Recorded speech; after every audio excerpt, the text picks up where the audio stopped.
Здравейте! В днешното видео ще ви покажа как да си изчислите линейен трансформатор.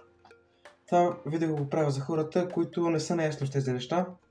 И сега, това се изчислява по формулата на Майкъл Фарадей, което гласи N, броя навивки, е равно на входното напрежение 220, ще го запишем така V, нали? Върху AL, делено на константа от 45. Ето това е формулата. И сега да кажем, тук е една сърцевина. Да кажем, че тази сърцевина е 5 см дължина и 4 см широчина. И сега да започнем да намерим максималната мощност. Тя се намира така, умножаваме 5 по 4 и става 20. И 20 го умножаваме пак по 20 и става 400. И 400 го умножаваме по 1,2, нали, това е константа. Да намерим максималната мощност. И се получава 480 вата максимална мощност.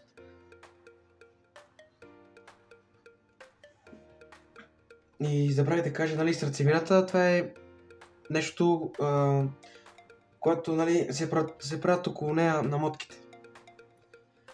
Сега да продължим. 480 вата максимална мощност. И сега да намерим колко е волт за навивка. Как трябва да се намери сега? Значи трябва AL, нали, AL сметнахме, че 5 по 4 е 20, значи AL е 20. И делим 20 на 45. И се получава 0,44 волта за навивка. Ето 0,44 волта за навивка. И сега вече знаем волта за навивка, сега да намерим намотките. И трябва да разделим 220, нали, V, входното напрежение, 220 делено на волтовата за навивка. Тоест се получава 500 навивки. И сега пишем 500 навивки.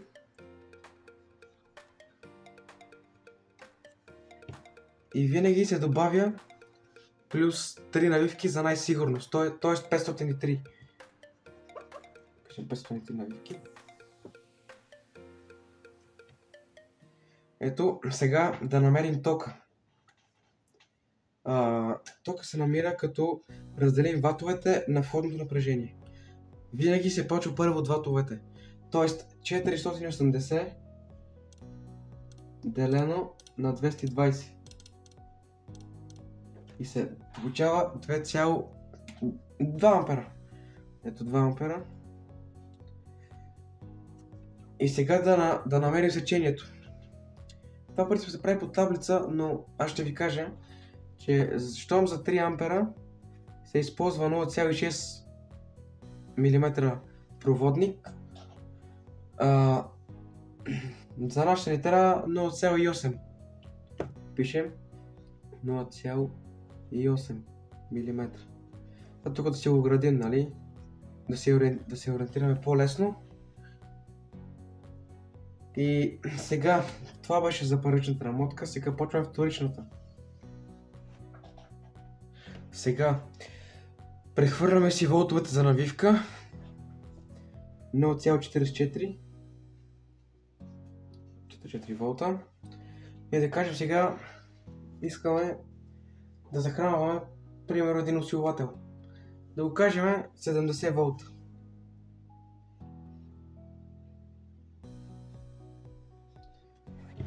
Тоест по 35 волта на ламела. Нали?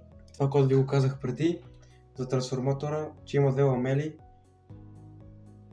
И сега да намерим навивките. Правим така. Волтовете за навивка делим на напрежението.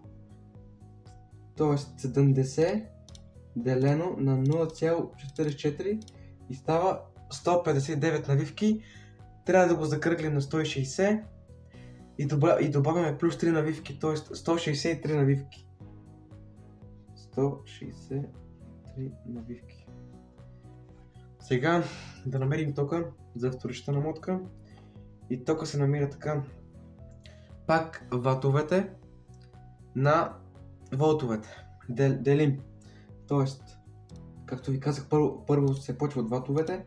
480 делено на 70 волта. И се получава 6,8 ампера. Да го сложим 7 ампера. И сега, както ви казах тук по таблицата, щом за 3 ампера ни е 0,6, а ние имаме 7 ампера. Значи за 3 0,6 за 6 ампера е 1,2. За 9 да го сложим 1,4 мм дебел проводник. Ето, намерихме навивките, тока и сечението. И като цяло това е за линейните трансформатори, те почти не се използват, 95% са импулсни трансформатори. Надявам се да съм ви бил полезен и до скоро!